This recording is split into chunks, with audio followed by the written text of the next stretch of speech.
This video is about how to do equation conversions from polar to rectangular and then rectangular to polar. Okay, so you want to remember those conversion factors that we used when we did points. X equals r cosine theta, y equals r cosine theta. This is when we went from polar to rectangular, right? And then these are what we used. We used these two to go from rectangular back to polar. So we could know what theta was and we could know what r was. All right, so using these conversions, we can go back and forth between polar and rectangular forms of the equations.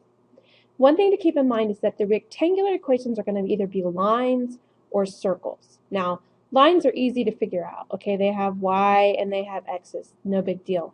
Circles, if you recall, it's been a while, but the circle equation looks like this. X squared plus y squared equals r squared. Okay, so you'll see this format, and whatever r is over here, that's your radius, right?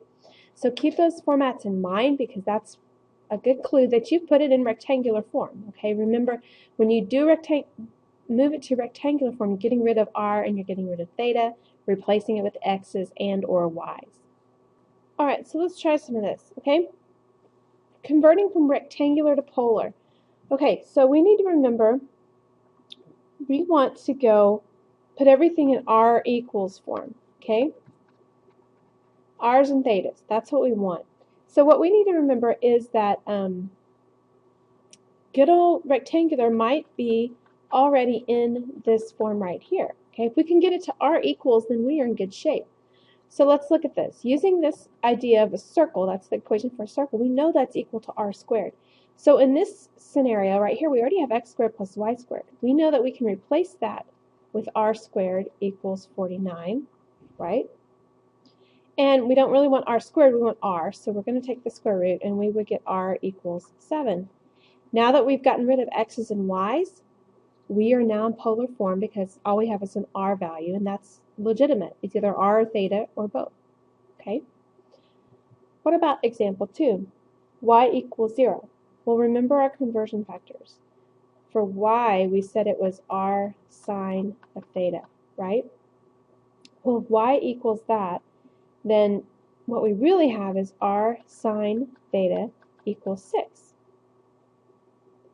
And I need to solve for r, so I'm going to divide by the sine of theta, and I would get r equals 6 over the sine of theta. Okay? And you could leave your answer like that, or you could tell me that, if you remember, 1 over sine is cosecant. You could say it's 6 times the cosecant of theta, and that will come up later. But either answer is legitimately correct. Okay? What about example 3? X equals 2. If you remember our conversion factor right here, x equals r cosine theta. If x is 2, then I plug in the 2, r cosine theta. I want to know what r is, so I'm going to divide by the cosine of theta. So what I now have is r equals 2 over the cosine of theta. Now, again, this is okay to leave your answer like this, but it's even better if you realize that 1 over cosine theta is really secant of theta, right? So an even better way to leave your answer is 2 times the secant of theta. Okay? So we've converted these 3 rectangular into polars by getting it to r equals. Right? Let's try converting from a polar to a rectangular. Okay? What do we want? We want x's and y's. Okay? Get rid of r's and thetas. All right? So we're going to use these little conversion factors that we've done down here. So we're going to use that tangent one right here because we know what theta is. So we're going to plug that in. We're going to say the tangent of negative pi over 4 equals y over x. Okay? So then we evaluate, okay, where is negative pi over 4? That's really down here. And what's the tangent of the pi over 4's?